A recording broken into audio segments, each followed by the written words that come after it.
Hello, good evening to everyone. Myself Bosamya Meet, studying in MCOM semester 3. Today we have expert Dr. Virambai Wala, who is well-known academician in field of commerce and management. He has MCOM, MPhil, PhD and GSET qualification.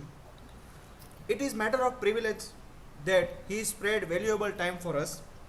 Sir, today I welcome you on this online platform to seek your blessing to students. Thank you, sir. And sir is going to deliver a lecture on marketing management and management.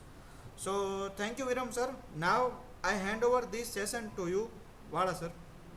Okay, Meet, thank you for giving me this valuable opportunity. હું શરૂ કરીશ મારા topic. હવે આપ Shri MCom department વતી મને જ્યારે invite કર્યો છે જીસ્ટેટના ક્લાસીસ માટે, તો સ્ટુડન્ટ્સ કઈ રાહ જોવાની છે કે બધા આવી ગયા કે No, sir. We'll એટલા જ આવે start. છે? Student will join. રાહ જોવી છે કે સ્ટાર્ટ કરી દેવું છે? Start करिए sir. Okay, thank you. તો સ્ટુડન્ટ્સ, આજે આપણે જે મુદ્દો છે, મીન્સ કે તમારા જીસેટના અભ્યાસક્રમની જે વાત છે તેમાં આપણે જોઈએ તો માર્કેટિંગ મેનેજ મતલબ સંચાલન અને સંચાલનની સાથે સંકળાયેલી તમામ બાબતો છે. આ વાત, આ મુદ્દા એટલે કે આ કન્ટેન્ટ તમારી સામે છે. ગુજરાત સ્ટેટ એલિજિબિલિટી ટેસ્ટ એટલે કે વર્ષ 2002થી લેવાય છે. શરૂઆતમાં 3 પેપરમાં લેવાતી હતી.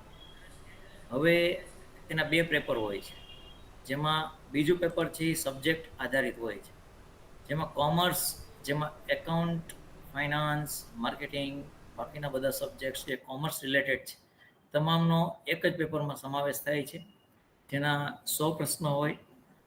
આ 100 પ્રશ્નોમાં આ ટોપિકમાંથી મતલબ આ ટોપિકમાં લગભગ 12થી 13 મુદ્દા એવા છે કે આ આજનો જે ટોપિક છે ને રિલેવન્ટ છે. આ ટોપિકમાંથી 7-8 પ્રશ્નો દર વર્ષે હોય છે પેપરમાં. પેપરની સ્ટાઇલ ફિક્સ ન હોય, એમાં અલગ અલગ પ્રશ્ન પ્રમાણે પ્રશ્ન મૂકેલા હોય છે. આજનો જે ટોપિક છે એમાં કોઈ ગાણિતિક એટલે કે સાંખ્યિક એવા કોઈ માર્ક નથી, અથવા તો એવી રીતે કાંઈ નહીં કે આ ગણો એટલે આ જવાબ આવે. ટોટલી તાર્કિક તમારે વિચારવું પડે કે આનાથી કયો જવાબ હશે, અથવા તો કયા સિદ્ધાંતોને આધારે કામ કરનારો આ એક આખો ટોપિક છે. આ ટોપિકમાં સૌથી પહેલું આવે છે સંચાલન એટલે કે મેનેજમેન્ટ, એના સિદ્ધાંતો છે, એના કાર્યો છે. બીજો ટોપિક છે એમાં વ્યવસ્થા તંત્રનું માળખું, ઓર્ગેનાઇઝેશન સ્ટ્રક્ચર છે, એના ટાઈપ્સ છે. આ બધું ઓર્ગેનાઇઝેશન એટલે કે વ્યવસ્થા તંત્રને રિલેટેડ જે કંઈ બાબતો છે આ ટોપિકમાં છે. સાથે સાથે જ આ હ્યુમન એચઆરએમનો એક પાર્ટ છે, જેથી જવાબદારી સત્તા, ત્યાં સત્તા હોય ત્યાં જવાબદારી હોય, જવાબદારી હોય ત્યાં સત્તા હોય, આ બંને પરસ્પર બાબતો આ ટોપિકમાં છે. અભિપ્રેરણા એટલે કે મોટિવેશન, અભિપ્રેરણ, આ મોટિવેશન પણ એક મુદ્દો સંચાલનનો છે. નેતૃત્વ, કોર્પોરેટ ગવર્નન્સ અને બિઝનેસ એથિક્સ, જે રિલેવન્ટ અત્યારે ખૂબ કરંટ આ એક મુદ્દો કહી શકાય. માનવ સંસાધન સંચાલન કે એચઆરએમનો જ આ સમગ્ર પાર્ટ છે, પણ અલગથી અહીંયા એચઆરએમને જોવામાં આવે છે. વળતર સંચાલન, કામગીરી મૂલ્યાંકનની જે મેથડ્સ છે અલગ અલગ, તેમાં 360 ખૂબ અત્યારે પ્રચલિત છે ને એમએનસીમાં લગભગ એનો વપરાશ થતો હોય. સામૂહિક એટલે કે વર્ક પરફોર્મન્સ જે છે એ સાથે ગ્રુપમાં હોય એવી અહીં એક એ ટોપિકમાંથી પણ પ્રશ્નો પૂછાય છે. વ્યક્તિગત વર્તન, તણાવ, સ્ટ્રેસ મેનેજમેન્ટ હાલનો એક કરંટ ટોપિક છે. મતલબ બિઝનેસ એડમિનિસ્ટ્રેશન તો વર્ષોથી એમ કે બીયુ એના ટીવાયના સિલેબસમાં ભણાવતું, અને વ્યવસ્થા તંત્રીય સંસ્કૃતિ, વિકાસ અને પરિવર્તન. આટલા મુદ્દાઓમાંથી 7થી 8 પ્રશ્નો તમારી સામે દર વર્ષે હોય છે. આપણે શરૂઆતમાં અત્યારે આ દરેક ટોપિક કોને રિલેવન્ટ છે ને ક્યાંથી નાનું મટીરિયલ મળી શકે, કારણ કે આ એક કલાકમાં તમામ ટોપિકની ચર્ચા કરવી એ ખૂબ મુશ્કેલ હોય છે. પણ મારી સ્ક્રીન દેખાય છે ને મિતભાઈ? Hello hello, am I audible? Hello, okay, screen દેખાય हाँ છે सर। ને? ઓકે. તો આપણે સ્ટાર્ટ કરીએ કે સંચાલનની જે વાત આપણે ધોરણ 12 થી કરીએ છીએ કે સંચાલનના સિદ્ધાંતો, પ્રિન્સિપલ્સ જે છે અને તેના કાર્યો, એટલે કે જે બાકીની સાથેની જોડેલી બાબતો છે, ફંક્શન્સ છે. તો સૌથી અહીંયા જે પ્રશ્નો નીકળે છે, દરેક જગ્યાએ જે પ્રશ્ન કરી શકાય તેની ડેફિનેશનમાંથી ખૂબ પ્રશ્નો હોય છે. અલગ અલગ દ્રષ્ટિબિંદુથી સંચાલનને દરેક લેખક જોતા હોય છે. તો તેની જે વ્યાખ્યાઓ એટલે કે ડેફિનેશન જેટલી પણ આપેલી છે એના ઉપરથી પ્રશ્નો પૂછાય છે. 3 થી 4 પ્રશ્નો આ જનરલ આ પાર્ટના હોય છે, બાકી તાલીમના હોય છે, બાકી સ્ટ્રેસ મેનેજમેન્ટના હોય, બાકીના પ્રશ્નો બીજા હોય છે. સંચાલનની ખૂબ જ સરળ વ્યાખ્યા CH જ્યોર્જ જણાવે છે. સંચાલન એક એવી કાર્ય છે કે જે અન્ય પાસેથી કામ કરવા સાથે સંબંધ ધરાવે છે. બીજા શબ્દોમાં કહીએ તો આ વ્યાખ્યા સંચાલનની ફક્ત નેતાગીરીના પાસા પર ભાર મૂકે છે. તો તમને એવો પ્રશ્ન પૂછાય કે નીચેનામાંથી કયા લેખક માત્ર નેતાગીરી પર ભાર મૂકે છે, તો તમારે આ લેખકનું નામ અને આ વ્યાખ્યા તમને પ્રોપર આ કન્સેપ્ટ ક્લિયર હોવી જોઈએ કે CS જ્યોર્જ દ્વારા દર્શાવેલો છે. હેરોલ્ડ કુન્ઝમાં માની લો કે જણાવવામાં આવે કે તેમના જણાવ્યા મુજબ સંચાલન એટલે વિધિસર રીતે રચાયેલા માનવીના વ્યવસ્થિત જૂથો મારફતે કામ લેવાની કળા. તો તમને એવો પ્રશ્ન પૂછાય કે નીચેનામાંથી કોણ સમગ્ર ને સાથે લઈને સંચાલનની વ્યાખ્યા આપે છે? સમગ્ર જૂથને સાથે લઈને હેરોલ્ડ કુન્ઝ જણાવે છે સંચાલનની વ્યાખ્યાઓ ખૂબ મેટર કરે છે. ત્રીજા જેવા સંચાલક જેની સર્વ સ્વીકૃત વ્યાખ્યા છે ડૉક્ટર જ્યોર્જ આર ટેરી પણ માણસ, સાધનો, યંત્રો, વિવિધ પદ્ધતિઓ, નાણાં અને બજાર, આવા 6 પેરામીટર્સ, 6 M લઈને ચાલે છે. તો આમાંથી પ્રશ્ન પૂછાઈ શકે કે 6 Mના પ્રણેતા કોણ? મેથડ્સ, આ 3 બધા M છે, કોણ વાપરે છે, કોણ સંચાલનના આ રિફર કરે છે? તમારે ખાસ જ્યારે વાંચો છો ત્યારે ખાસ આપણે ટોપિકની આજે આમ ઓલ ઓવર બહુ થિયોરિટિકલ ચર્ચા નહીં કરીએ, પણ જે સમય છે એમાં કે આમાં તમે શું વાંચવાનું, તમારે ધ્યાન દઈને વાંચવાનું છે કે 6M કોણ દર્શાવે છે? George R Terry. તો material, machine, method, money, market, man, આ બધું કોણ? આ એક સમૂહ છે. તો એને પણ સંચાલન કહી શકાય. એની સાથે રહીને આ દ્રષ્ટિના સમૂહના પ્રયત્નોને અસરકારક નેતાગીરી આપે તે પ્રવૃત્તિ એટલે સંચાલન. આ તમામને એક નેતાગીરી આપનાર છે એ સંચાલન આમ સંચાલકના સંદર્ભમાં આપે છે. સાથે જ સામાજિક શાસ્ત્રોના સર્વજ્ઞાન કોષ મુજબ સંચાલન એક પ્રક્રિયા છે જેના દ્વારા નિશ્ચિત હેતુ અમલમાં મૂકવામાં આવે છે અને તેના પર દેખરેખ રાખવામાં આવે છે. તો આવી કઈ વ્યાખ્યામાંથી કંઈ બહુ તમને પૂછાય નહીં. લેખકોમાં સૌથી લેટેસ્ટ મીન્સ કે સૌથી જેનું પૂછાતું હોય તો કિમ્બાલ છે, જ્યોર્જ ટેરી છે.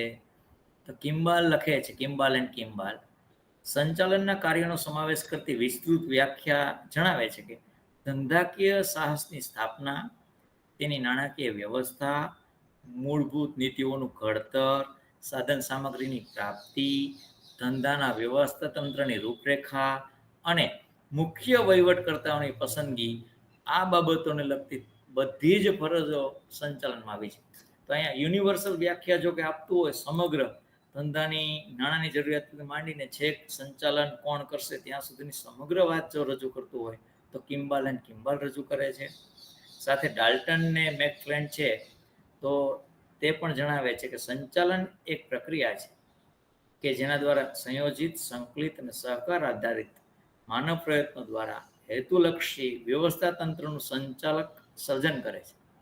કોઈ એક હેતુને સાબિત કરવા માટે જો કોઈ સંચાલન કરતું હોય એવી વ્યાખ્યાનો જો પ્રશ્ન પૂછાય તો ડાલ્ટન તમને એમાં કામ લાગે. આ દોરવણી આપે છે, જાળવણી કરે છે કે કાર્ય કરે છે? તો ડાલ્ટન માટે હેતુલક્ષી છે વાત. બ્રિટિશ સંચાલન નિષ્ણાંત છે EFL બ્રેચ જણાવે છે કે અમુક ચોક્કસ ઉદ્દેશ અથવા કાર્ય પાર પાડવા માટેના સાહસના કાર્યોના અસરકારક આયોજન અને અંકુશને લગતી જવાબદારીઓની પ્રક્રિયા એટલે સંચાલન. તો અમુક ચોક્કસ કામ માટે ચોક્કસ કાર્યોનું અસરકારક આયોજન કરવું હોય તો એના માટેનું જો કામ જો કોઈ કરતું હોય તો એની વ્યાખ્યા આપે છે તો LF બ્રેચ છે. તો સંચાલન એ કાર્યનો સમૂહ છે, એ કાર્ય પ્રક્રિયા છે. તે ખ્યાલ આપણે ઉપરોક્ત તમામ વ્યાખ્યા ઉપરથી કરી શકીએ કે ભાઈ સંચાલન છે કોઈ નાની પ્રક્રિયા નથી, સતત ચાલતી પ્રક્રિયા છે. એને તમે વ્યાખ્યાયિત કરવા માટે અલગ અલગ લેખકોની વ્યાખ્યા અને શબ્દો પૂછી શકીએ, પણ સંચાલન યુનિવર્સલ જોઈએ, બ્રોડ કન્સેપ્ટ છે. જે કંઈ તમે વિચારો છો ત્યાંથી એને કન્સેપ્ટને ગ્રાઉન્ડ ઉપર લઈ આવી અને તેને શરૂ કરો ત્યાં, અને શરૂ કર્યા પછી કન્ટિન્યુ તમે એને સેવામાં આપો, એ સંચાલન છે. તો સંચાલનને તેના ઉપરથી કેટલીક લાક્ષણિકતાઓ એટલે કે ફીચર્સ થાય છે.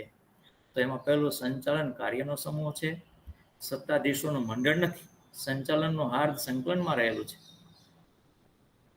તો માનવીય પ્રવૃત્તિ છે, સંચાલન એ જૂથ પ્રયત્નોનું પરિણામ છે. પ્રશ્ન પૂછાઈ શકે, નીચેનામાંથી દર્શાવેલ જૂથ વગર કામ શક્ય નથી, તો સંચાલન દ્વારા શક્ય નથી. સંચાલનનો દ્રષ્ટિકોણ ગતિશીલ સાહસનો છે, અદ્રશ્ય અને અમૂર્ત છે. સંચાલન એ વિજ્ઞાન અને કળા બંને સાથે છે. સંચાલન મુખ્યત્વે નેતાગીરીની પ્રવૃત્તિ છે. સંચાલન એક અલગ વ્યવસાય છે. જ્યારે લેટેસ્ટ મોડર્ન જમાનામાં કંપનીનું ખૂબ સ્વરૂપ મોટું થતું જાય છે, તો સાથે સાથે સંચાલન એક વ્યવસાય તરીકે ઘણા બધા એડવાઇઝરો છે, સલાહ આપે, મેનેજમેન્ટ કરી આપે, મીન્સ કે સંચાલન કરી આપે છે અલગ અલગ ધંધા વ્યવસાયનું. તો સંચાલનને અલગથી એક વ્યવસાય તરીકે પણ આપણે લઈ શકીએ. સંચાલન કોઈ એક એકમમાં સંચાલન કરવું જરૂરી નથી. સંચાલન સર્વવ્યાપી છે, યુનિવર્સલ છે. એને તમે કોઈ અલગ પાડી ન શકો, છૂટું ન પાડી શકો. ધંધાદારી એકમની ચોક્કસ ધ્યેય સિદ્ધિ માટે સંચાલન આવશ્યક છે. મેનેજમેન્ટ વગરની કોઈ વસ્તુ શક્ય નથી. જો તમે સંચાલન નહીં કરો તો ધંધો છે ધ્યેય સિદ્ધિ કદાચ નહીં થઈ શકે, કોલેપ્સ થઈ જાય. સારી સંચાલન પદ્ધતિ હોય તો સારા ધંધાના સારા પરિણામો આવી શકે.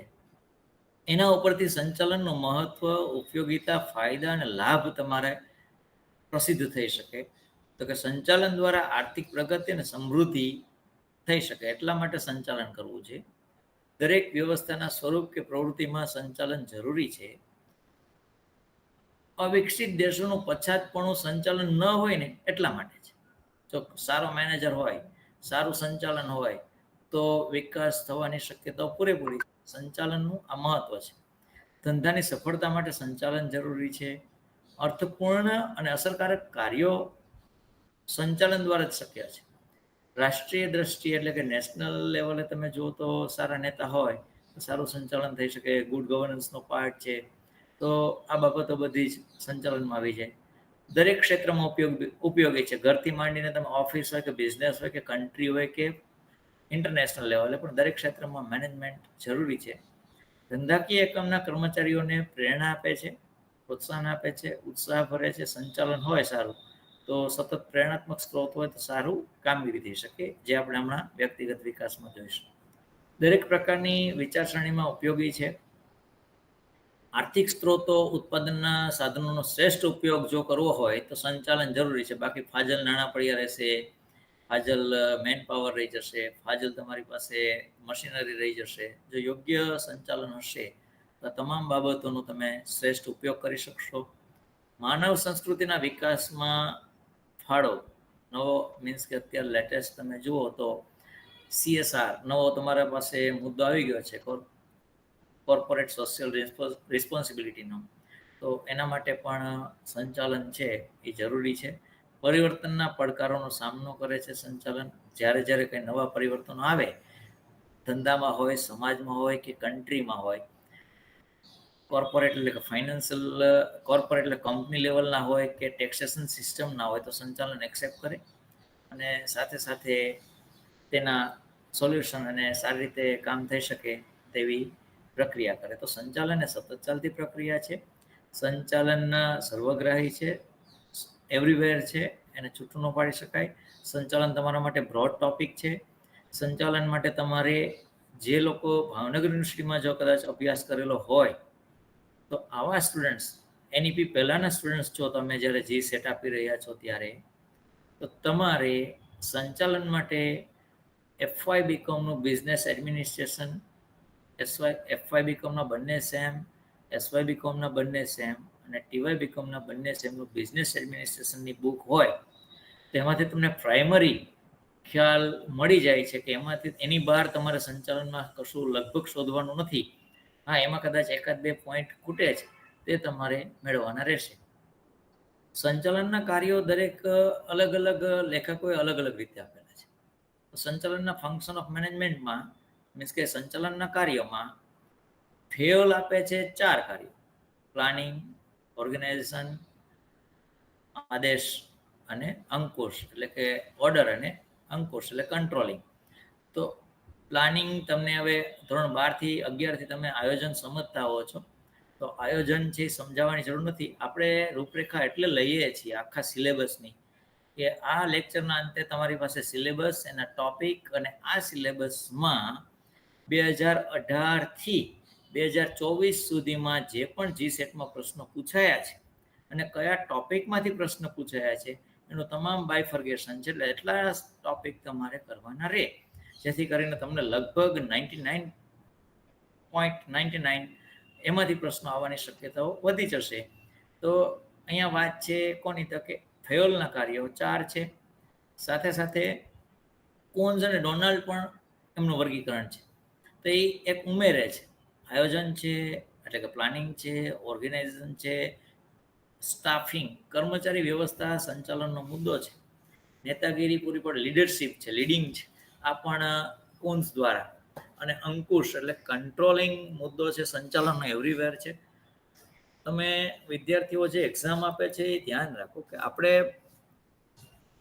આ બંને સ્લાઇડ હું જે તમને બતાવું છું, તો એમાં કુંજના કાર્યો છે અને ફેયોલના 4 કાર્યો છે.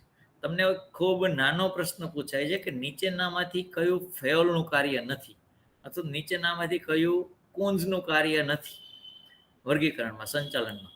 તો તમને આ ફિક્સ હોવું જોઈએ કે સંચાલનના કાર્યમાં ફેયોલ 4 આપે છે, કુંજ અને ડોનાલ્ડ છે 5 આપે છે. સાથે સાથે લ્યુથર ગ્યુલિકનું વર્ગીકરણ છે પોસ્ટકોર્પ, જે ખૂબ જાણીતું છે, ધોરણ 12 થી તમે ભણો છો. આ 7 કાર્યોનો જે સમૂહ છે તેની તમે ડાયાગ્રામ, આકૃતિ જોઈ ગયા હોય. આમાંથી પ્રશ્ન પૂછાયેલા છે કે નીચેનામાંથી પોસ્ટકોર્પમાંથી ડી એટલે શું, તો ડાયરેક્શન. આવો પ્રશ્ન પૂછાયેલો છે ખૂબ શરૂઆતના તબક્કાઓમાં. નીચેનામાંથી પોસ્ટકોર્પમાં આર એટલે શું, તો રિપોર્ટિંગ, માહિતી પ્રેષણ. તો આવા તમને કાર્યો વ્યવસ્થિત રીતે કોના કાર્યો છે એ યાદ રહેવા જોઈએ. લ્યુથર ગ્યુલિકના આ વર્ગીકરણને તમારે ખાસ ઇમ્પોર્ટન્ટ સમજવાનું છે. આ જે કાર્યો છે એ પહેલા બધાના કાર્યોનામાં સમાવેશ કરી લે છે. તો નીચેનામાંથી કયું કાર્ય કુંજનું નથી એવું પણ બને, તો કદાચ આપણને આ ત્રણેયના કાર્યો યાદ હોય તો આપણે લખી શકીએ કે આ કાર્ય. તો ખાસ જે સ્ટુડન્ટ્સ જીસેટની તૈયારી, નેટની તૈયારી કરે છે, તો તેણે આવા પ્રશ્નો ઉપર ધ્યાન કેન્દ્રિત કરવું જોઈએ. આમ આપણે જનરલી વાંચતા હોય એટલે આપણને પોસ્ટકોર્પ યાદ રહી ગયું હોય, તો લ્યુથર ગ્યુલિક પણ યાદ રહી ગયા હોય, કદાચ રિપોર્ટિંગ, માહિતી પ્રેષણ આવું બધું યાદ હોય, પણ સાથે જો કુંજ પૂછું તો કુંજમાં રિપોર્ટિંગ નથી, તો નીચેનો ડોનાલ્ડનું કે કુંજનું કાર્ય નથી, તમને ખબર હોય છે કે રિપોર્ટિંગ નથી. તો કાર્યો ત્યાં તમને ત્રણેયના મીન્સ કે જે કંઈ આપેલા છે એ તમારી પાસે ક્લિયર હોવા જોઈએ. જો આ પોસ્ટકોર્પ થિયરીની ડાયાગ્રામ છે આપણે જોઈએ તો પ્લાનિંગ છે, ઓર્ગેનાઇઝેશન છે, સ્ટાફિંગ છે, કંટ્રોલિંગ, કોઓર્ડિનેટિંગ છે, રિપોર્ટિંગ છે, બજેટિંગ છે. તો આવી રીતે આખું કાર્યનું વર્ગીકરણ તમારી સામે હોય.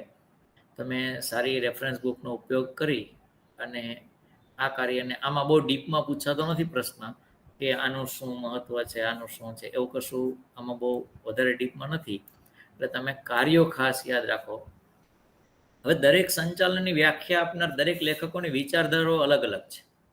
તો સંચાલનની વિચારધારાઓ આપનારામાં ફ્રેડરિક ટેલરની વૈજ્ઞાનિક સંચાલનની વિચારધારા છે જે સૌથી લેટેસ્ટ મુદ્દો છે. તમને પ્રશ્ન પૂછાઈ શકે કે નીચેનામાંથી, જો નેગેટિવ પ્રશ્ન પણ હોઈ શકે ને પોઝિટિવ પણ પ્રશ્ન હોઈ શકે. પ્રશ્ન પૂછવામાં આવે કે નીચેનામાંથી કયા લેખકની વૈજ્ઞાનિક વિચારધારા નથી, તો આપણને યાદ હોય કે વૈજ્ઞાનિક વિચારધારા એટલે ફ્રેડરિક ટેલર, તો ટેલર લખી નાખે તો આપણો પ્રશ્ન ખોટો પડે. તો પ્રશ્નને સમજવાનો છે, સમજ્યા પછી એનો જવાબ આપવાનો છે. તો હેનરી ફેયોલ, મેક્સ વેબરની વિચારધારા છે. તો નીચેનામાંથી કોણ અમલદાર શાહીના લેખક છે અથવા તો અમલદાર શાહીના પ્રણેતા નથી, તો તો તમને ખબર હોવી જોઈએ કે મેક્સ વેબર છે અમલદાર શાહીને પ્રમોટ કરે છે. તો નવીન વિચારધારા છે એક અલગ એ કન્સેપ્ટ છે, ડી એટલે કે, તો આ 3 લેખકો સાથે એક નવીન વિચારધારા, નવપ્રશિષ્ટ વિચારધારા સંચાલનની, જેમાં નવીનમાં છે જેમાં અબ્રાહમ મેસ્લો, એલ્ટન મેયો, હર્ઝબર્ગ, મેકગ્રેગર, ફ્રેન્સિસ લાઇકાર્ટ આ બધા છે. તો માનવતા વર્તનવાદી વિચારધારા, જૂથ વર્તનવાદી અભિગમ, સામાજિક તંત્ર અભિગમ. તો અહીંયાથી પ્રશ્નો કેવી રીતે પૂછાઈ શકે? નીચેનામાંથી કઈ વિચારધારા માનવતાવાદી મેસ્લો દ્વારા રજૂ કરેલી છે, કઈ વિચારધારા આ લેખકની નથી? તો તમે અહીંયા સ્પષ્ટ ક્યાંય કન્ફ્યુઝ ન હોવા જોઈએ. તમારે પરીક્ષાની તૈયારી માટે એક કોષ્ટક બનાવવો જોઈએ, લેખક, સંચાલનની એમની વિચારધારા, જેથી તમને જ્યારે પરીક્ષા આપતા હોય ત્યારે તાત્કાલિક જ્યારે તમારે રિવિઝન કરવું હોય ત્યારે તમને કામ લાગે કે આટલું જોવાનું મારે રહેશે. સાથે ફેયોલ દ્વારા 14 સિદ્ધાંતો આપવામાં આવ્યા છે. હેનરી ફેયોલ છે સંચાલનમાં, તો એણે 14 સિદ્ધાંતો જે આપ્યા છે તો આ ખૂબ મહત્વના છે. તો એમાં કાર્યનું વિભાજન એટલે work, division of work, authority and responsibility, સત્તા અને જવાબદારી, શિસ્ત, યુનિટી, કમાન્ડ, યુનિટી, ડાયરેક્શન, સામૂહિક હિત પ્રાધાન્ય એટલે કે સબકોર્ડિનેટ, આ જ સબોર્ડિનેશન ઓફ ઇન્ડિવિડ્યુઅલ ઇન્ટરેસ્ટ છે. આ તમને જ્યારે પ્રમોશનનો 360 ડિગ્રી મૂલ્યાંકન છે ત્યાં સબોર્ડિનેટ સાથેના પ્રશ્નોનો વાર્તાલાપ કેવો કરવો એની સાથે પણ મૂલ્યાંકનમાં આ બાબત કામ લાગે. યોગ્ય વેતન છે તો કર્મચારીને યોગ્ય વેતનથી શું ફેર પડે છે, એના ઉત્સાહમાં વધારો થાય છે, પ્રેરણા મળે છે. કેન્દ્રીકરણ, વિકેન્દ્રીકરણ, સોપાન શૃંખલા, વ્યવસ્થિતતા એટલે કે ઓર્ડર, ગોઠવેલું, સમાન એટલે કે ઇક્વિટીની વાત છે, સ્થિરતા, સસ્ટેનેબિલિટી એટલે કે ટકાઉ પણ હોવું જોઈએ, પહેલ અને એકતા ભાવ. તો આ જે સંચાલનના 14 સિદ્ધાંતો છે એમાંથી તમને એક પ્રશ્ન હશે, આમાંથી કયો સિદ્ધાંત નથી, કયો સિદ્ધાંત છે, કયો સિદ્ધાંત શેનું મહત્વ દર્શાવે છે? તો તમારે અહીંયા થોડુંક વિગતવાર ધ્યાન આપવું જોઈએ, જેથી તમે સારી રીતે એને સમજાવી શકો અને ન્યાય આપી શકો. વ્યવસ્થા તંત્રનું માળખું છે, વ્યાખ્યા આપણે વાંચીને સમય નહીં બગાડીએ. તેમાં ચેસ્ટર બર્નાર્ડ વ્યવસ્થા તંત્રની વ્યાખ્યા આપે છે, એલ ઉર્વિક વ્યાખ્યા આપે છે. જો આ વ્યાખ્યાઓ છે એમાં ફરીથી હું રિપીટ કરું છું કે વ્યાખ્યાઓ ઉપરથી પ્રશ્નો બને છે, ખાસ કારણ કે આપણી પાસે આ ચેપ્ટર એવું છે એમાં આંકડાકીય માહિતી નથી. ઇકોનોમિક્સ હોય તો તમારી પાસે ગરીબીના કોઈ આંકડા પૂછી લે તમને, એકાઉન્ટ છે તો એકાઉન્ટમાં તમને પૂછી લે કે આ કોઈ એક હવાલો છે તેને છૂટું પાડવાનો તો એની આમ નોંધ કરવાનું પૂછી લે. જે કંઈ બાબતો છે એ 100% પ્રશ્નો સાચો અને ખોટામાં જવાબ. અહીંયા તમારે તાર્કિક પ્રશ્નો છે એટલે તમારે આ બાબતે ખાસ ધ્યાન રાખવાનું. દરેક વ્યાખ્યાઓ તમને શબ્દશઃ યાદ હોવી જોઈએ અને દરેક લેખકો, વ્યવસ્થા તંત્રના લેખકો અને સંચાલનના લેખકો, દરેક કક્ષાએ દરેક ટોપિકમાં લેખકો છે અને દરેક લેખકોની વ્યાખ્યા અલગ અલગ આપેલી છે તે તમને યાદ રાખવું પડશે. એટલે મીન્સ કે યાદ રાખવાની એક સિસ્ટમ ઊભી કરવી પડશે અને તમારે એક્ઝામમાં સારું પરફોર્મન્સ કરવામાં કામ લાગશે. આટલા લેખકો ફરીથી ચેસ્ટનબર્ગ, એલ ઉર્વિક, જોન ફિકનર, મુનેન રેલા, જો ટેરી, લુએન કિમ્બોલ એન્ડ કિમ્બોલ. તો વ્યવસ્થા તંત્રની ઘણી બધી વ્યાખ્યાઓ ઘણા બધા લેખકો આપી છે. તો આટલા બધા લેખકો વ્યવસ્થા તંત્રની ઓર્ગેનાઇઝેશનની વ્યાખ્યા આપે છે. જો મેનેજમેન્ટનો એક પાર્ટ છે ઓર્ગેનાઇઝેશન, તો આ વ્યાખ્યાઓ પરથી હજી પણ કુન્સ, ડેનિયર અને પ્રબંધ અને વ્યવસ્થા તંત્ર વચ્ચે સૂક્ષ્મ તફાવત રજૂ કરે છે બધા. તો આટલા લેખકોની વ્યાખ્યા તમારે સ્પષ્ટ થોડીક સમજીને સંકલ્પનાઓ યાદ રાખવી પડશે, પછી તમે સંચાલન અને વ્યવસ્થા તંત્ર ન્યાય આપી શકશો. ટાઈપ્સ ઓફ ઓર્ગેનાઇઝેશનની વાત છે તો એ આમાંથી પ્રશ્નો હોય જ છે. વૈદિક વ્યવસ્થા તંત્ર ને અવૈદિકમાં ખૂબ કન્ફ્યુઝન હોય છે. નીચેનામાંથી કયું અવૈદિક વ્યવસ્થા તંત્ર છે? તો એ કોઈ નથી. અવૈદિક વ્યવસ્થા તંત્રમાં તમામનો સમાવેશ થઈ જાય છે. રૈખિક વ્યવસ્થા તંત્ર એક લિનિયર ઓર્ગેનાઇઝેશન છે, એ પણ ખૂબ મોટું છે. કાર્યાનુસાર એટલે કે ફંક્શનલ ઓર્ગેનાઇઝેશન, રૈખિક અને વિશિષ્ટ. સમિતિ વ્યવસ્થા તંત્ર, કમિટી ઓર્ગેનાઇઝેશન લેટેસ્ટ મીન્સ કે આ બધા વ્યવસ્થા તંત્રો છે. શ્રેણિક વ્યવસ્થા તંત્ર એટલે કે મેટ્રિક્સ ઓર્ગેનાઇઝેશન આ વૈદિક વ્યવસ્થા તંત્રના ભાગો છે. આ 5 વ્યવસ્થા તંત્રો છે એ સમૂહ છે વૈદિક વ્યવસ્થા તંત્રનો. અને અવૈદિક વ્યવસ્થા તંત્ર કે જેમાં આવું કંઈ ગોઠવામાં ન આવે એને વ્યવસ્થા તંત્ર કરવામાં આવે, વ્યવસ્થા કરવામાં આવે તે અવૈદિક થઈ ગયું. જેમાં ચોક્કસ કંઈ ડાયાગ્રામ ન હોય પણ અને ન પણ હોય તો એ અવૈદિક વ્યવસ્થા તંત્રનો ભાગ છે. તો વૈદિક અને અવૈદિક વ્યવસ્થા તંત્ર છે એનો તફાવત બુકમાં સારી રીતે આપેલા છે. તો ખાસ જોઈ લેવું. વિદ્યાર્થી મિત્રો યાદ રાખો, આ ટોપિકમાંથી એક પ્રશ્ન હશે જ. તો વ્યવસ્થા તંત્રના આ પ્રકારો, એ પ્રકારોમાં કયા વ્યવસ્થા તંત્ર રેખિક છે તો કેવી રીતે રેખા એના ડાયાગ્રામ છે. મીન્સ કે હું તમને જસ્ટ જણાવું કે રેખિકમાં ઉપલી સપાટીથી નીચલી સપાટી સુધીની વાત છે. શ્રેણિક વ્યવસ્થા તંત્ર છે ને મેટ્રિક્સ તો તેમાં અલગ અલગ વિભાગો પાડીને વાત છે. તો સમિતિ વ્યવસ્થા તંત્રમાં અલગ અલગ કમિટીઓની રચનાની વાત છે. તો આ જે છે એના સિવાયની જે વાત છે અવૈદિકમાં સમાઈ જાય છે, ઇન્ફોર્મલ ઓર્ગેનાઇઝેશનમાં. તો વ્યવસ્થા તંત્ર જ્યારે ઊભું થાય એટલે સત્તા અને જવાબદારી આમાંથી એક પ્રશ્ન હોય છે. સત્તા સોંપણી, સત્તા શું છે, સત્તા છે અહીંયા જવાબદારી છે.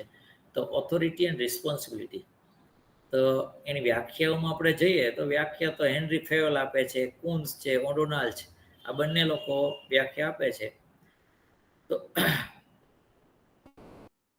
સત્તા જ્યાં હોય છે ફરજિયાત એ અધિકારીની જવાબદારી હોય છે. તો લક્ષણો એના થાય છે કાનૂની આધાર, સોપાન ક્રમિક માળખા સાથે જોડાયેલ છે. સત્તા હંમેશા જવાબદારી સાથે આવે છે. આ વિધાનમાંથી પ્રશ્ન પૂછાઈ શકે. જવાબદારી વગરની સત્તા હોતી નથી અને સત્તા હોય છે ત્યાં ફરજિયાત જવાબદારી હોય છે, બાકી તમારું સંચાલન ન થાય. તો સત્તાના પ્રકારો વૈદિક, અવૈદિક. સ્વીકાર આધારિત સત્તા, રેખા સત્તા, સ્ટાફ સત્તા, કાર્યાત્મક સત્તા. હવે આજના મીન્સ કે એક લેક્ચરમાં આ શક્ય નથી કે તમને દરેક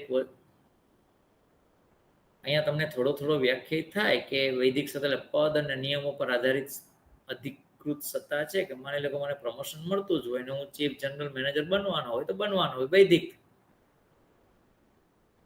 જ્યારે અવૈદિકમાં ઇન્ફોર્મલ છે, સંબંધો, માન, પ્રભાવ પરથી ઉદ્ભવતી સત્તા કે જે સારું કામ કરે છે એને સત્તા આપવામાં આવે અમુક.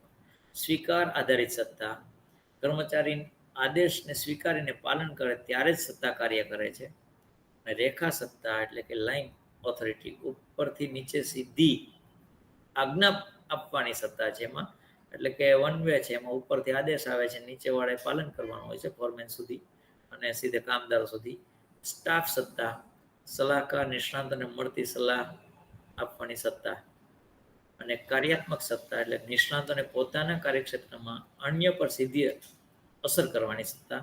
એટલે કે જ્યારે કાર્ય કરતા હોય ત્યારે અન્ય જે સાથે હોય તેને પણ એ કાર્યમાં જે કંઈ સત્તા આપી શકતા હોય. તો સત્તાના પ્રકારોમાંથી પ્રશ્ન હોય છે.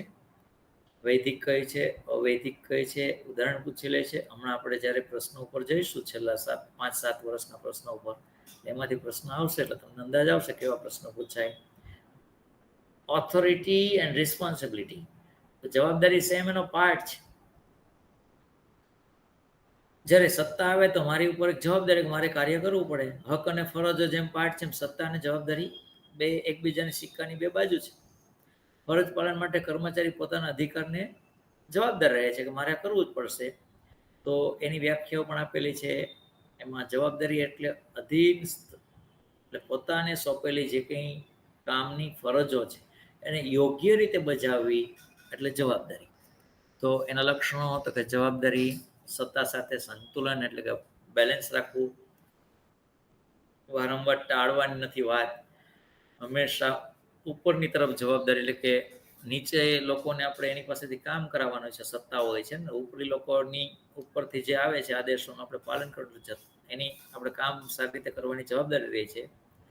સત્તા અને જવાબદારીનો સંબંધ, સત્તા વિના જવાબદારી નિષ્ફળ અને જવાબદારી વિના સત્તા વ્યર્થ. સમજી લો ગીતા જેવું છે, ગીતા સંદેશ જેવું. સત્તા ન હોય તો જવાબદારી કંઈ કામની નથી અને જવાબદારી હોય તો સત્તા વગર છે એ બધું વ્યર્થ છે. એટલે બંને એક સિક્કાની બે બાજુ છે. આવા કોટેશન જે હોય એ યાદ રાખવાના, એમાંથી પ્રશ્નો હોઈ શકે. સત્તા સોંપણી છે કેવી રીતે થઈ શકે, તેની પ્રોસેસ છે, પ્રક્રિયાઓ છે, શું સોંપી શકાય. તો સત્તા સોંપણીની પ્રક્રિયા 3 છે: ફરજો સોંપવી, સત્તા સોંપવી અને જવાબદારી સ્વીકારવી. સત્તા સોંપણીના ફાયદા છે કે આપણે કોઈ કાર્ય કરવાનું છે તો કોઈ વ્યક્તિને સત્તા સોંપી દઈએ તો મેનેજરનો ભાર હળવો થાય, અધીનસ્થનો એટલે કે ઉપરના વિકાસમાં મદદરૂપ થઈ શકાય, ઝડપી નિર્ણય લેવાઈ શકે અને કાર્યક્ષમતા વધે, સમગ્ર એકમની કાર્યક્ષમતા વધે. હવે સત્તા સોંપવાથી શું મર્યાદા ઊભી થાય? તો કે કોઈને સત્તા સોંપે એટલે જ્યારે સત્તા આવે એટલે બીજા લોકો છે અનટ્રસ્ટેડ થઈ જાય. આપણી સાથેના જે લોકો છે એ આપણે સાથે અસમર્થ હોય. અસ્પષ્ટ સત્તા અને જવાબદારી જો હોય કે તારે કરવાનું શું, તારી સત્તા શું, જો અસ્પષ્ટ હોય તો મુશ્કેલી ઊભી થાય. અને જ્યારે સત્તા આપણે કોઈને સોંપીએ તો આપણે એમાંથી નિયંત્રણ ગુમાવશે એવો એક ભાવ જાગે. અને સિદ્ધાંતો છે, સ્પષ્ટતા હોય એમાં કંઈ આપણે માની લે કોઈને કામ સોંપવું છે તો સ્પષ્ટતા કે આ તારે કરવાનું છે. જવાબદારી અંતિમ રૂપે મેનેજર પાસે રહે છે, એટલે જે સોંપે છે એની પાસે આ જવાબદારી હોય છે. સત્તા અને જવાબદારીનું સંતુલન કરવાનું છે, યોગ્ય નિયંત્રણ પ્રણાલી એમાં ગોઠવવી પડે. બાકી જો અયોગ્ય માણસને સત્તા સોંપણી થાય તો પણ મુશ્કેલી ઊભી થાય. એટલે સત્તા છે આપતા પહેલાં આપનાર મેનેજરે ખૂબ ધ્યાન રાખવું જોઈએ. આમાંથી તમને વૈધાનિક પ્રશ્નો પૂછાઈ શકે કે કયા સિદ્ધાંતો છે, જો અયોગ્ય માણસને સત્તા સોંપવામાં આવે તો શું થઈ શકે, તો સત્તા સોંપણીનું કાર્ય છે કે નહીં, પ્રક્રિયા છે કે નહીં, આવા પ્રશ્નો ત્યાં તમારી સામે ઉપસ્થિત થાય. સત્તા હવે આ મુદ્દા છે એમાં તાલીમ એક મુદ્દો છે. તો ટ્રેનિંગ સંચાલનનો એક મહત્વનો પાર્ટ છે. કર્મચારીની જ્યારે ભરતી થાય, ભરતી, બઢતી, નિમણૂક, બદલી, આ બધા જે મુદ્દા છે એમાં તાલીમનો એક મુદ્દો છે. તો તાલીમ ઘણા બધા લેખકોએ વ્યાખ્યા આપેલી છે. માઇકલ જુસિયસના દ્રષ્ટિએ તાલીમ એ ખાસ પ્રકારના કાર્યો કરવા, કર્મચારીની રુચિ, કુશળતા અને યોગ્યતા વધી શકે તેવી પ્રક્રિયા છે. તાલીમ એટલે સાદા શબ્દોમાં કહીએ તો કોઈ ચોક્કસ ક્રિયાના અંતે વર્તનમાં પરિવર્તન આવે, એટલે કે પોઝિટિવ પરિવર્તન આવે એવા સમૂહને કંઈ આપવામાં આવતી તાલીમ એટલે તાલીમ છે. કરવામાં આવતી ક્રિયા એટલે તાલીમ છે. તાલીમના અંતે તેના વર્તનમાં એટલે કામમાં પરિવર્તન આવે, કામ સારું થઈ શકે, એની જે એફર્ટ્સ છે એ વધે, એની જે ભૂલ કરવાની હોય તે ઘટી જાય. તો આ બધી છે તાલીમના અંતે થાય. ડેલ જણાવે છે, સાથે સાથે બીચ લખે છે, સાથે સાથે ફિલિપો લખે છે. ફિલિપ કોટલર નથી, તાલીમમાં ફિલિપોના પ્રશ્નો પૂછાય છે. તો તાલીમ કોઈ ખાસ જોબ કરવા માટે કર્મચારીનું જ્ઞાન અને કૌશલ્ય વધારવાનું કાર્ય છે. ફિલિપો આ શબ્દો લખે છે. તો ખાસ તમને રિપીટ કરું છું, સંચાલનના જેટલા પ્રશ્નો છે તો કયા લેખકે કયા સંદર્ભમાં વ્યાખ્યાયિત કર્યું છે, એની જે વ્યાખ્યાઓ આપી છે, સંકલ્પનાઓ આપી છે, તેના શબ્દોને સમજવાના છે. આ શબ્દો ઉપરથી પ્રશ્નો છે તો એ પ્રશ્નો આપણે જોઈશું હમણાં. તો તાલીમ તમારે સમજવાની છે. તાલીમના પ્રકારો છે. તાલીમ હેતુને અનુલક્ષીની તાલીમ હોય છે. એમાં પ્રારંભિક તાલીમ, કાર્યાંગીની તાલીમ, બઢતી માટેની તાલીમ, રિફ્રેશર તાલીમ, વ્યક્તિને અનુલક્ષીને પણ હોય છે. કામદારોને તાલીમ, નિરીક્ષકોને તાલીમ, મેનેજરોને તાલીમ. તો કોઈ ચોક્કસ હેતુ પૂરા કરવા માટે પણ તાલીમનું આયોજન થાય છે અને વ્યક્તિને પણ તાલીમ આપવામાં આવે છે. અને દરેક વ્યક્તિને દરેક તબક્કે તાલીમની જરૂર છે. તો તાલીમમાં વિશેષ તમારે રેફરન્સ બુકનો યુઝ કરી અને જોઈ લેવું કયા પ્રકારની તાલીમ આપવામાં આવે. તાલીમના પ્રકારો પછી તાલીમની પદ્ધતિઓ પણ છે. તાલીમની પદ્ધતિઓ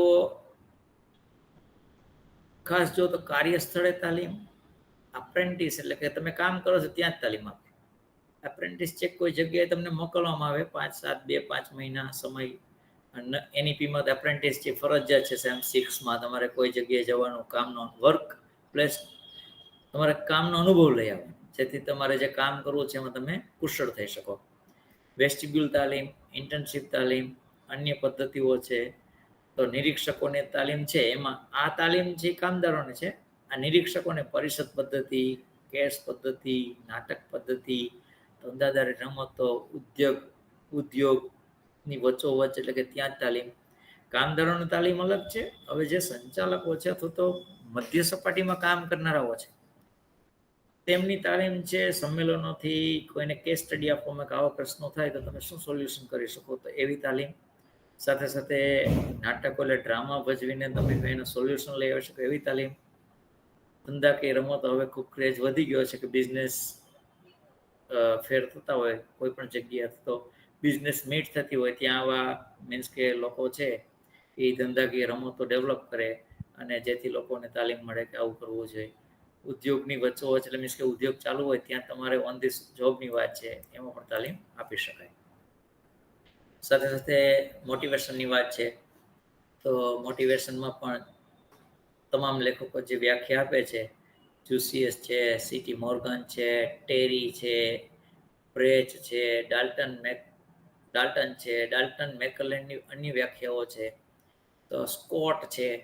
તો મોટિવેશન પણ વિગતવાર મુદ્દો છે. આમાંથી એકાદ વ્યાખ્યા જે ખૂબ પ્રચલિત છે ડાલ્ટનની, અભિપ્રેરણ એટલે એવી રીતો કે જેના દ્વારા ઉર્મિઓ, કાર્યશક્તિઓ, ઈચ્છાઓ, આકાંક્ષાઓ, તનતોડ મહેનતની વૃત્તિ કે આવશ્યકતાઓ માનવીની વર્તણૂકને માર્ગદર્શન પૂરું પાડે છે, અંકુશિત કરે છે અથવા સમજાવે છે. એટલે લોકોને તમને કેમ અમે બધા લેક્ચર લઈએ તો મોટિવેશન મળે કે કંઈક કરવું જોઈએ આપણે. આ સારા લેક્ચર કોઈના પણ સારા એક્સપર્ટના હોય તો મોટિવેશન મળે. કોઈ સારા લોકોની પ્રેરણામાંથી પણ આપણને, કોઈ સારા લોકોના જીવન ચરિત્રમાંથી પણ આપણને પ્રેરણા મળે કે ચાલો આપણે ગમે એમ કહીને પાસ કરવું છે, ગમે કરવું છે. તો આવી રીતે આપણે સારી પ્રેરણા લઈને પણ મોટિવેશન લઈ શકીએ. તો આ બધા લેખકોની વ્યાખ્યા મેં કીધું જે વારે વારે આપણે સતત ચર્ચા કરીએ છીએ. સિલેબસ તો ખૂબ જૂનો છે. ધોરણ 11થી M.Com સુધીમાં તમે જે ભણ્યા છો એના સિવાય સિલેબસમાં કાંઈ નથી.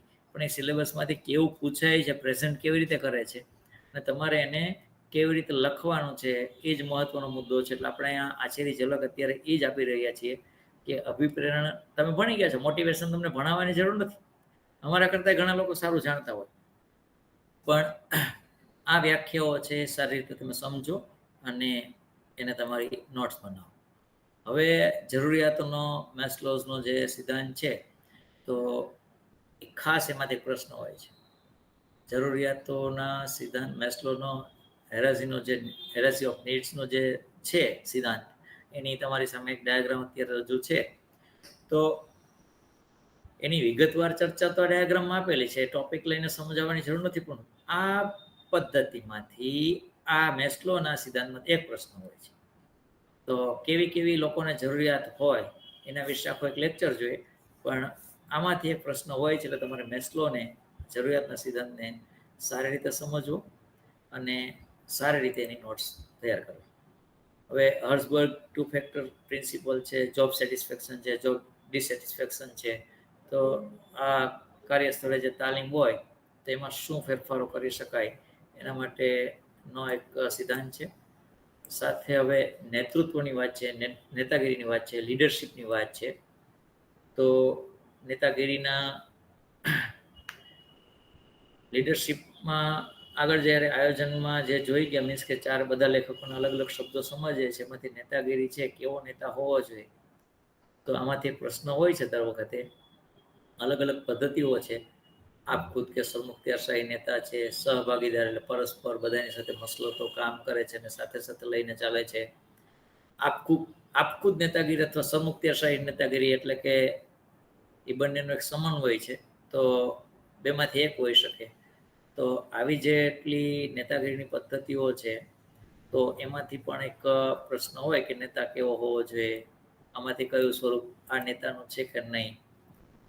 તો મેનેજમેન્ટ સિસ્ટમ છે, એક્સપ્લોરેટરી ઓથોરિટી છે, બેનોવલ્ટ ઓથોરિટી છે, કન્સલ્ટેટિવ ઓથોરિટી છે, પાર્ટિસિપેટિવ ઓથોરિટી છે. તો આવી રીતે તમે કરી શકો. આ મુદ્દો હતો સંચાલન અને વ્યવસ્થા તંત્ર. તાલીમ, અભિપ્રેરણ, લીડરશિપ, એના જરૂરિયાતો, એના જે કંઈ મુદ્દાઓ છે, સંચાલન.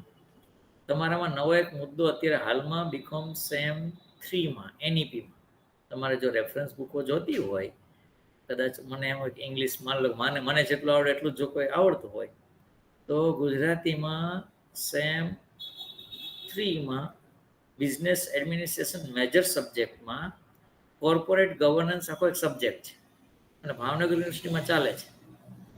તો કોર્પોરેટ ગવર્નન્સ છે એ કેવી રીતે સ્થાપના થાય છે, શું હોઈ શકે, કોણ કોણ વ્યાખ્યાઓ આપે છે, તો આ બધું એમાં સ્પષ્ટ દર્શાવેલું છે. બોર્ડ, મેનેજમેન્ટ, શેર હોલ્ડર, સ્ટેક હોલ્ડર્સનું તંત્ર, એટલે કે ઉપલા લેવલનું એક જે તંત્ર છે, સંચાલકીય બોર્ડ છે, એની ઉપરનું કે જે આખા વ્યવસ્થા તંત્રને સરખું ચલાવે, એના માટેનો એક આ કન્સેપ્ટ છે. તો એના લક્ષણો અલગ અલગ છે. એના સિદ્ધાંતો છે કે સ્ટેક હોલ્ડર અપ્રોચ છે, ડિસ્ક્લોઝર છે, બોર્ડ એકાઉન્ટેબિલિટી છે, માઇનોરિટી પ્રોટેક્શન છે, ઘણા બધા એના સિદ્ધાંતો પણ છે.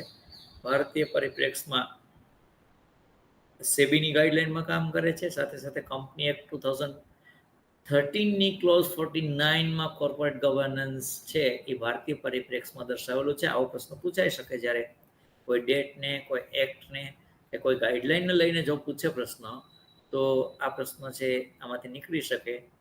સાથે આવા કોર્પોરેટ ગવર્નન્સનો ઉપયોગ કરતી હોય એવી કેટલી કંપનીઓ છે, એમાં ઇન્ફોસિસ છે, ટાટા ગ્રુપ છે, અદાણી છે, તો ઘણી બધી કંપનીઓ એમએનસી ભારતમાં જે જાહેર સાહસો છે અને જે લિમિટેડ કંપનીઝ છે, એમાંની આ બધી કંપનીઓ છે એ કોર્પોરેટ ગવર્નન્સનો ઉપયોગ કરે છે અને એના તમે ઉદાહરણો પણ લઈ શકો.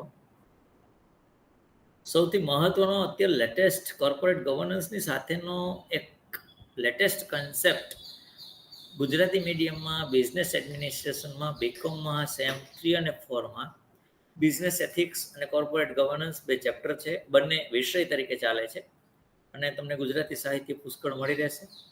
જીસેટ માટે તો ઇનફ છે. જો તમારે ઇંગ્લિશ મીડિયમમાં હોય તેની નીચે રેફરન્સ બુકો છે, એમાંથી પણ તમે મેળવી શકશો. ધંધા નીતિશાસ્ત્ર છે, ધંધા કે નીતિશાસ્ત્રની વાત છે. ધંધો અને નીતિશાસ્ત્ર 2 પરસ્પર છે. એમાં એથિક્સ, પ્રિન્સિપલ, વેલ્યુઝ, મોરલ આ બધા વ્યવસાયમાં ઉપયોગમાં લેવામાં આવે. એમાં ખાસ એના લક્ષણો મોરલ પ્રિન્સિપલ્સ છે, વેલ્યુઝ છે, કોડ ઓફ કન્ડક્ટ છે, લોંગ ટર્મ પર્સપેક્ટિવ છે, એના લાંબા ગાળાના સિદ્ધાંતો છે. નૈતિક સિદ્ધાંતોમાં નૈતિક ઘણા બધા સિદ્ધાંતો છે, કાર્યક્ષેત્ર છે, સંબંધ છે, કાયદા અને કોર્પોરેટ ગવર્નન્સ પ્લસ એથિક્સ બરાબર વિશ્વસનીયતા પ્લસ લાંબા ગાળાની સફળતા. આ નવો એક મીન્સ કે એનું ન્યૂ સૂત્ર છે, એટલે આના ઉપરથી તમને પ્રશ્ન પૂછાઈ શકે. હાલ સુધી બિઝનેસ એથિક્સમાંથી ઘણા બધા પ્રશ્નો નથી પૂછાતા. કોર્પોરેટ ગવર્નન્સને આ બંને લેટેસ્ટ ટોપિક છે. માનવ શક્તિ આયોજનની કાર્યવાહી છે. મેન પાવર સંચાલન એક પાર્ટ છે ને છૂટું ન પાડી શકાય. તાલીમથી બ્રેક થયો તો મુદ્દો. તો મેન પાવરનું આયોજન છે ખૂબ જરૂરી છે. કંપનીનું એમાં એના દ્વારા જ કાર્ય દ્વારા જ તમે ધ્યેય નક્કી કરી શકો. વર્તમાન માનવ શક્તિ વિશે માહિતી એકત્રિત કરવી, એની ગણતરી કરવી, માનવ જરૂરિયાતોના કોઠાઓ એના બધા બનાવવાના થાય છે, ચાર્ટ હોય. કૌશલ્યની ગણતરી, માનવ શક્તિનું અન્વેષણ કે વિશ્લેષણ કરવાનું થાય. સાથે સાથે માનવ શક્તિની માગનું પૂર્વાનુમાન અંદાજો મૂકવા, માગ નક્કી કરતી બાબતો છે જે રોજગારીના વલણો, પુનઃસ્થાપનાની જરૂરિયાતો, ઉત્પાદકતા, વિકાસ અને વિસ્તરણ, માગ અંદાજવાની રીતો, કાર્યભાર વિશ્લેષણ, કાર્યદર વિશ્લેષણ, ગેરહાજરી, ફેરબદલી, માનવ શક્તિના પુરવઠાનો અંદાજ, આંતરિક સાધનોમાંથી પુરવઠો, કર્મચારીની ટકી રહેવાની શક્યતા, સ્થિરતા, બાહ્ય સંસાધનોમાંથી પુરવઠો, માનવ શક્તિ યોજના માટે જરૂરી પગલાં, માનવ શક્તિનો શ્રેષ્ઠ ઉપયોગ, માનવ શક્તિ પુરવઠાની જોગવાઈ કરવી, તાલીમ માટેની વ્યવસ્થા કરવી, કર્મચારી વિષયક નીતિઓ ઘડવી, આ તમામ બાબતો આમાં આવી જાય છે. તો આમાંથી પૂછે તો માનવ શક્તિ આયોજનની જરૂરી કાર્યવાહીનો નીચેનો મુદ્દો નથી અથવા મુદ્દો છે, તો આપણે બધું યાદ હોવું જોઈએ. જે તે સમયે આપણે એમ થાય કે કોમર્સમાંથી પૂછાય છે, કંઈ ખબર નથી રહેતી ક્યાંથી ને પૂછાય છે આમાંથી જ. આપણે કદાચ એને ટોપિકને કન્સેપ્ટને ડિટેલમાં જ સમજીએ. કામગીરી મૂલ્યાંકનનો જે સેલ્ફ પરફોર્મન્સ એપ્રેઝાઇલ છે, પરફોર્મન્સ એપ્રેઝાઇલની વાત છે, એમાં સેલ્ફ પણ હોઈ શકે ને કંપની પણ કરાવે. તો આ ખૂબ મહત્વનો મુદ્દો છે. આમાંથી એક પ્રશ્ન હોય જ છે. એને ઘણા બધા જુદા જુદા નામથી ઓળખે છે. એના 4 લેખકોએ વ્યાખ્યા પણ આપેલી છે. સ્કોટ છે, આલ્ફ્રેડ બેટ્ટી છે, ડેલ યોર્ડર છે ને ફિલિપો છે. આ વ્યાખ્યાઓ રજૂ કરે છે. વ્યાખ્યાઓ અત્યારે આપણે રિપીટ નહીં કરીએ અને એને બહુ ચર્ચાના મુદ્દા નહીં, પણ તમને સિલેબસને એક ઝાંખી કરાવું છું, જેથી કરીને ઓછા સમયમાં આપણે એક આખું સિલેબસ સમજી શકીએ કે આટલું આટલું છે. તો આ કામગીરી મૂલ્યાંકનની પદ્ધતિઓમાં સૌથી મહત્વની પદ્ધતિ એટલે કે 360 ડિગ્રી એપ્રેઝલ. તો આ પદ્ધતિમાંથી કોઈને કોઈ પ્રશ્ન હોય છે. 360 ડિગ્રી એપ્રેઝલ શું છે? તો ટોપ મેનેજમેન્ટ છે એ દરેક કક્ષાએ આપણે કોઈ કર્મચારીને પ્રમોશન કરવું છે અથવા તો કોઈ કર્મચારીની કઈ જગ્યા એટલે કે આ જગ્યાએથી બીજી જગ્યાએ કોઈ ચાર્જ અથવા તો કાર્યભાર આપવો છે, તો ખાસ એનું 360 ડિગ્રી મૂલ્યાંકન થવું જોઈએ. અને 360 ડિગ્રી મૂલ્યાંકનમાં આપણે એક ઉદાહરણ લઈએ. એક દીકરીના કોઈ પપ્પા છે એ એના દીકરી માટે એક મૂર્તિઓ શોધવા નીકળે અને જે મૂલ્યાંકન કરે કે એના રિલેટિવ્સને પૂછે, એના સંબંધીઓને પૂછે, છોકરાના ફ્રેન્ડને પૂછે, એના ક્લાસમેટ હોય એને પૂછે, એની વર્ક પ્લેસમાં શું કરે છે ત્યાં પૂછે. તો એવરીવેર જેમ એક વર્તુળમાં વચ્ચે ઊભા રહીએ અને આખો વર્તુળને પૂર્ણ કરીએ અને સમગ્ર વસ્તુ દેખાય, એવું જ્યારે કંપનીમાં કોઈ એક વ્યક્તિનું મૂલ્યાંકન કરવામાં આવે તો 360 ડિગ્રી મૂલ્યાંકન કહેવામાં આવે છે ને. તો કસ્ટમરને પૂછવામાં આવે, પિયર્સ બધાની સાથે હોય એને સબોર્ડિનેટ્સને પૂછવામાં આવે, એની સાથે જે બીજા કામ કરતા પૂછવામાં આવે, ટોપ મેનેજમેન્ટ પાસેથી ફીડબેક લેવામાં આવે, પોતાની પાસેથી પણ લેવામાં આવે કે તમારી વીકનેસ શું, સ્ટ્રેન્થ શું છે, વીકનેસ શું છે, શોર્ટ કરો તમારું. તો શોર્ટ એનાલિસિસ એની પાસેથી પણ મંગાવવામાં આવે. તો કર્મચારીનું 360 ડિગ્રી મૂલ્યાંકન થયા પછી એને યોગ્ય હોદ્દા ઉપર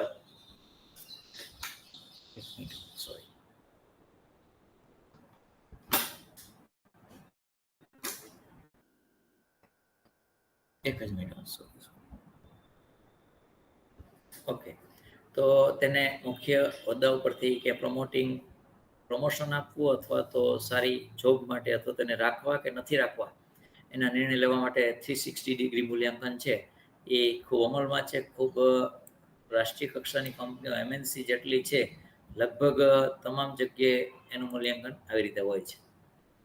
હવે નેક્સ્ટ લેટેસ્ટ મુદ્દો નથી, મુદ્દો સિલેબસમાં જૂનો છે, પણ હાલની પરિસ્થિતિ વર્કની સિસ્ટમ છે અને જોબ સ્ટ્રેસ છે અથવા તો કોઈ પણ જગ્યાએ જાઓ તો તણાવ છે કર્મચારીમાં રહેવાનો છે. તો કંપનીએ તણાવ વિશે પણ ખૂબ અભ્યાસ કરવો પડે અને તણાવમાંથી કર્મચારીને બહાર કાઢી પ્રોડક્ટિવ બને તેવા ઘણા બધા પ્રયત્નો કરવાના હોય છે. તો કીથ ડેવિસ લખે છે, તણાવ એ એવી સામાન્ય સંજ્ઞા છે જે લોકોને જીવનમાં લાગતા દબાણોને લાગુ પડે છે. આ વ્યાખ્યા મુજબ સરળ છે અને એક જ શબ્દ સમૂહમાં તણાવની સમજૂતી આપે છે અને તે છે જીવનમાં લાગતું દબાણ. તમે ક્યાંય ઊભા છો, તમને એમ થાય છે કે હું આ નહીં કરી શકું, તે દબાણ છે. તો આ છે સ્ટ્રેસ છે. કોણ વ્યાખ્યા આપે છે લાગતું દબાણની? તો કીથ ડેવિસ. બિહર અને ન્યુમેનના જણાવ્યા મુજબ જે આંતર પ્રક્રિયાઓમાંથી ઉદ્ભવતા લક્ષણો છે, આંતરિક ફેરફારો છે અને સામાન્ય વર્તણૂકથી તે ચલિત થવા ફરજ પડે છે. એટલે કે જે સામાન્ય કામ કરતા હોય એનાથી કંઈક ચેન્જ થઈ જાય. આપણે સ્ટ્રેસમાં આવી છે ને, કોઈનો ગુસ્સે થઈ જાય, કોઈને કંઈ વડકા ભરી લે, કોઈને કંઈક કહી દે, કોઈની સાથે બોલી જાય, અણબોલા થઈ જાય, તો અંદરનો તણાવ છે એ બહાર એક્સપ્લોર થાય છે. ને સ્ટીફન પણ એ જ વાત કરે છે કે તણાવ એ એવી ગતિશીલ પરિસ્થિતિ છે જેમાં વ્યક્તિ જે ઈચ્છા રાખે છે તેના સંદર્ભમાં તક, અવરોધો અને માંગનો સામનો કરે છે અને તેનું પરિણામ અચોક્કસ છતાં મહત્વનું છે એમ તે માને છે. એટલે સતત વધારે પૂર્વગ્રહ અથવા તો વધારે જેની અપેક્ષાઓ રાખવામાં આવે તો તણાવમાં વ્યક્તિ છે આવી જાય, તો આ પરિસ્થિતિ સારી નથી. એટલે સ્ટ્રેસ મેનેજમેન્ટ છે એ ખૂબ જરૂરી છે. એટલે તણાવ કેટલા કારણોથી ઉદ્ભવે છે એમાંથી પ્રશ્નો હોઈ શકે. તો વ્યવસ્થાતંત્રી પરિબળો હોય, જૂથને લગતા પરિબળો પણ હોય, પોતાના વ્યક્તિગત પરિબળો પણ હોય અને બાહ્ય પરિબળો પણ હોય છે તણાવના. તો તણાવના પરિબળો છે અને સાથે તણાવ દૂર કરવાની પદ્ધતિઓ કઈ છે? તો વ્યક્તિગત વ્યૂહરચના અને સંગઠન તરફથી એટલે કે કંપની તરફથી શું વ્યૂહરચના કરી શકાય? તો વ્યક્તિએ તણાવ દૂર કરવા માટે તમારે આમાંથી પ્રશ્ન પૂછાઈ શકે, નીચેનામાંથી તણાવ દૂર કરવાની કઈ પદ્ધતિ છે? તણાવ દૂર થઈ શકે કે નહીં? તો આમાંથી તો કે વ્યક્તિગત તણાવ જો દૂર કરવો હોય તો વ્યાયામ છે, માનસિક હળવાશ છે, ધ્યાન કરવું, વર્તન ઉપર અંકુશ રાખવો, અનુભૂતિજન્ય એટલે કે સારી અનુભૂતિ થાય એવા ઉપચાર કરવા, સામાજિક સમર્થન એટલે કે આપણે સામાજિક સોશિયલ થઈ જવું થોડુંક ફોનની લાઈફમાંથી બહાર આવીને, સમય સંચાલન ટાઈમ મેનેજમેન્ટ ખૂબ જરૂરી છે આપણે. અને ટાઈમ મેનેજમેન્ટ ઘણી વખત સ્ટ્રેસ પણ ઉત્પન્ન કરે. ઘણું કામ આપણે એમ થાય કે 12 વાગે જાગવું તો 12 ને 5 જાગે, ઓ આજે હું લેટ થઈ ગયું, સ્ટ્રેસ થયો છે. તો એના માટે તમારે સોશિયલ થવું પડે. ભૂમિકા સ્પષ્ટીકરણ, તમારો રોલ શું છે એ જો સ્પષ્ટ ન હોય તો તમને વધારે તણાવ થાય. તો તમારું કામ છે સ્પષ્ટ કરી દેવું છે કે તારો આ રોલ છે. અને નોકરીનો અંત કદાચ માની લો કે બહુ સ્ટ્રેસ રહેતો હોય કોઈ વર્ક પ્લેસ ઉપર, તો આપણે નોકરી મૂકી દેવી છે. વ્યક્તિ આવી રીતે તણાવ દૂર કરી શકે. સંગઠન એટલે કંપની શું કરી શકે, સંસ્થા શું કરી શકે? તો કે પસંદગી અને નિયુક્તિ સારી રીતે કરે, ધ્યેય નિર્ધારણ કરે, કાર્ય પુનઃરચના કરે. કંઈ કાર્ય છે બોજ આપતું હોય તો રીસફળ કરવાનું અને સારી રીતે કરવાનું. માહિતી સંચાર કરે, સારી સત્તા સોંપણી કરે.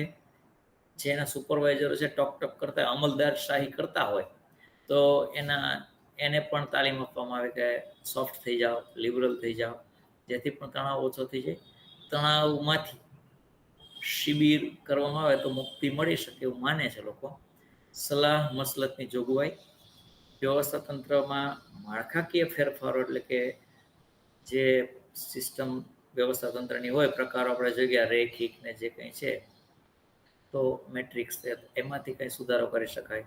અલગ અલગ કાર્યક્રમો જો કરવામાં આવે તો પણ તણાવ છે દૂર થાય, એટલે કે કર્મચારીઓનું સારી પ્રોડક્ટિવિટી આવે. તો એની સાથે જ મેં લગભગ 2018થી પ્રશ્નો સોલ્વ કરેલા છે, તો તમને હું બતાવી દઉં. અવાજ તો આવે છે ને મારો? Anybody else please? ઓકે. હવે આ મુદ્દા હતા તમારા કન્ટેન્ટના. મેં તમને ખાલી એક રૂપરેખા આપેલી છે, એક લેક્ચર કોઈ જાદુ નથી કે જેનાથી પાસ થઈ જવાય. તમે બધા સરાહનીય કામ કરો છો કે તમે એક પ્રયત્ન કરો છો એક્ઝામ આપવાનો, અને નવેમ્બર મહિનો તમને ખૂબ ફળદાયી નીવડે એવી હું આશા રાખું છું. કદાચ આપણે એક પ્રયત્નથી ફેલ જાય તો તણાવમાં નથી આવવાનું, સેલ્ફ અથવા સંસ્થાકીય ઉપાયો કરીને સોલ્વ કરવાનો છે. હવે તમારી સામે આ પ્રશ્ન જે છે રાખેલા, તો આપણે એક એક પ્રશ્ન જોઈએ એટલે તમને ઓટોમેટિક ખબર પડી જશે કે મારે કયો પ્રશ્ન કયો ટોપિક વધારે વાંચવો જોઈએ. પ્રશ્નો થોડા છે, આપણે સ્પીડમાં થોડુંક જોઈ લઈએ. તમને મેં પ્રશ્નો જે અત્યારે ડિસ્પ્લે કરેલા છે વર્ષ 2018નું ક્વેશ્ચન પેપર છે. કયા ક્વેશ્ચન પેપરમાં કયો ક્વેશ્ચન છે ને એ નંબર આપેલો છે, એટલે તમને આન્સર શીટ અથવા તો પ્રશ્ન કદાચ સમજાણો ન હોય, ઇંગ્લિશમાં જો હોય પણ તમને ખબર પડે કે કારકિર્દી આયોજનમાં સંસ્થાની ભૂમિકા એટલે એવી પદ્ધતિ દાખલ કરવી અને સુંદર કરવી જે કર્મચારીનું ખાલી જગ્યા સુનિશ્ચિત કરે, તો કે કારકિર્દી વિકાસ કરે. તો કામદાર વિકાસની વાત છે. એમાં આપી દીધું કે તમારે કયા ટોપિકમાંથી આ પ્રશ્ન પૂછાણો, તો કેરિયર પ્લાનિંગમાંથી પૂછાણો. તો ભરતી બઢતી તાલીમ આમાંથી આવ્યા, તાલીમના પ્રશ્નોમાંથી. પછી બીજું એટલે 5મો પ્રશ્ન છે, નવા કર્મચારીને નવી સામાજિક વ્યવસ્થામાં પ્રવેશતી વખતે આપવામાં આવતી તાલીમને કહે છે. તો તાલીમનો પ્રશ્ન થયો. તમને ખબર પડવી છે કે 2 પ્રશ્ન પૂછાણા. તો અભિમુખતા તાલીમ, નવો કર્મચારી આવે છે તેને કેવી તાલીમ આપવી, તો કે શરૂઆતની તાલીમ છે. તો તમારી સામે ટોપિક પણ ક્લિયર થઈ ગયો છે. સાથે સાથે 9મો પ્રશ્ન છે, મેક્સ વેબર જોડાયેલા છે. મેક્સ વેબરની થિયરી આપણે જોઈ ગયા. તો થિયરી ઓફ બ્યુરોક્રસી, તો આપણે ત્યારે જોયું કે જો વ્યાખ્યાઓ તમને યાદ નહીં હોય તો આ પ્રશ્ન જવાબ તમે નહીં આપી શકો. તો પછી એમાં કોઈને કહેવાનું નહીં પેપર હાર્ડ હતું, પેપર સેટ રામ, કારણ કે આ તો વ્યાખ્યાનો મુદ્દો છે. લેખકોએ શું કરેલું છે એની વ્યાખ્યા ખાલી યાદ રાખવાની છે. તો સાથે 14મો પ્રશ્ન છે, સંસ્થા અને નોકરીના સ્થળે આયોજનપૂર્વક કર્મચારીને ચેન્જ થઈ ગયું છે,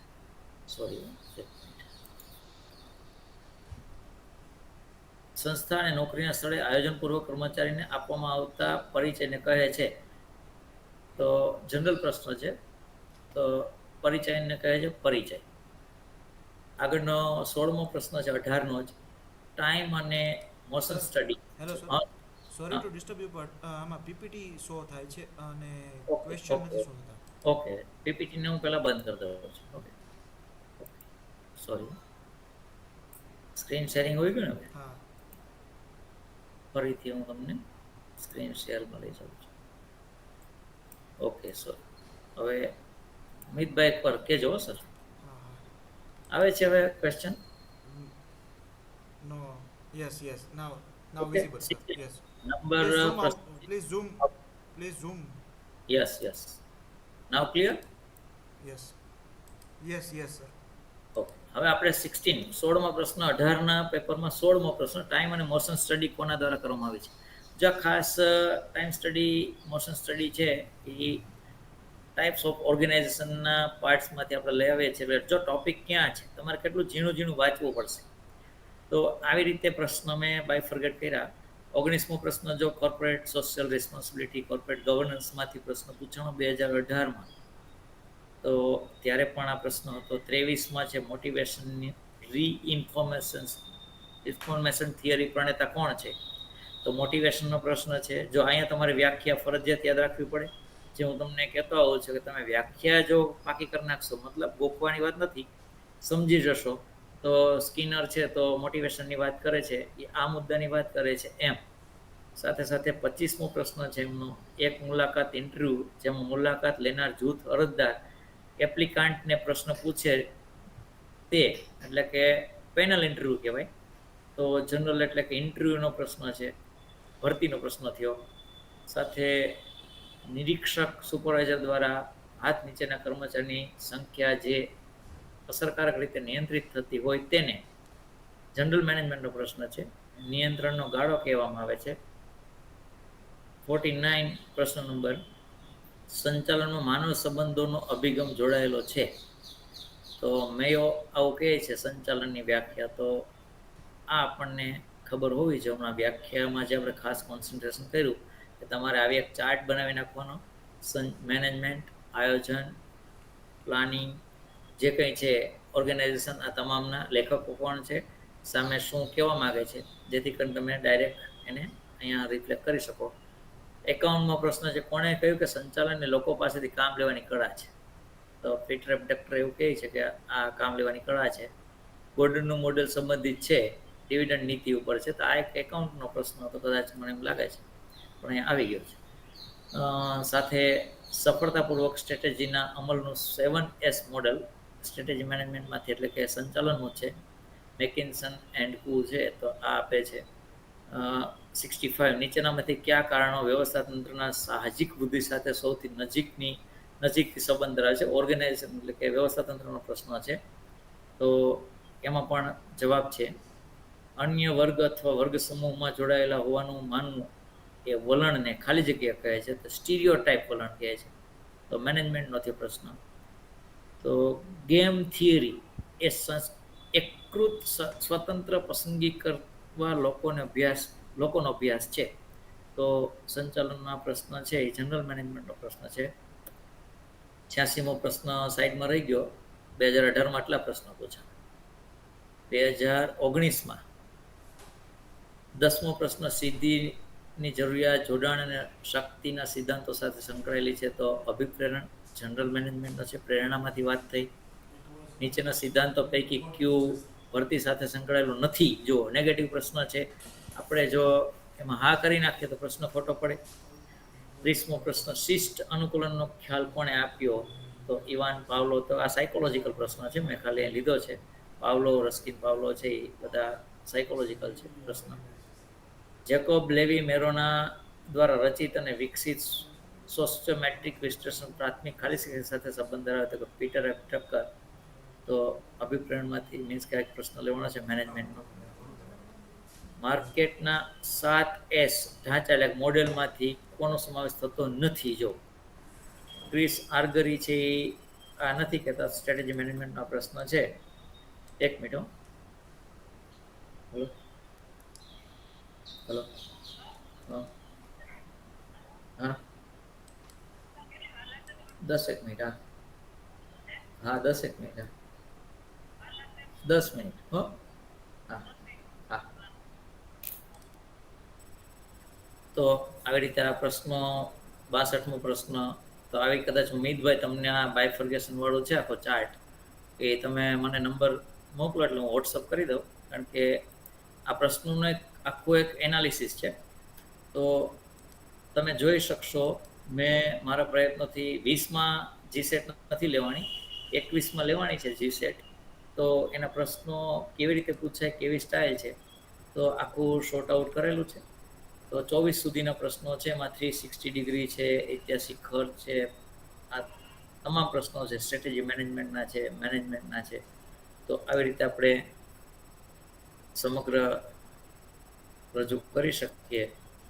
તો કંઈ પ્રશ્ન હોય તો આપણે આવકારીએ ગણીએ. જી sir. Ji, thank you very much, Vada sir. It was really a wonderful session, and Thank you you, have sir. tried your level best to clarify each and every points in a very simple and Gujarati language. And I believe that this will be the very thoughtful session for the students. And Thank you. I also believe that in real sense, students enjoy your session. Really, Thank you. it was very nice. Because in your session, you have covered almost all points. I Yes. know that this subject is a descriptive subject. Yes, It is very, very difficult to explain such subject in just 45 minutes or 60 minutes. But you tried your level best to cover all important aspects, and that too with very relevant examples. So I think it is really a blessing for the students, and I also urge to the students, okay, please pay attention to the each and every words being delivered by the experts, and you take maximum from the experts, because they are ready to sensitize you. If you are not sensitive for this matter, then I think, and all the experts including Vada sir, they all have clear GSET examination. yes, So they have experience, and they had studied well. They have done a rigorous study of many GSET papers. So on the basis of their experience, they are pleading you, they are saying you. So thank you very much, Vada sir. It is a Thank you, very sir. nice thing for a department. So it is your supports and your kindness to the student of department, and to me also, because nowadays there is a work burden on each and every teachers. Stress management. So it's very difficult to find a time, because we need to prepare slides. Even we need to prepare ourselves that what to deliver for what point, for which point rather. Yes. So it's a good. Students are really enjoying, and every day students are interacting me in the class, and they are happy. Okay, sir, experts are very good. So again, thank you very much, sir. Thank you sir. Okay. અને all the best બધા સ્ટુડન્ટ્સને જી, જી. કે જેટલા જોડાયા છે તો future તમારું સારું બને. થેન્ક્સ. Okay, sir.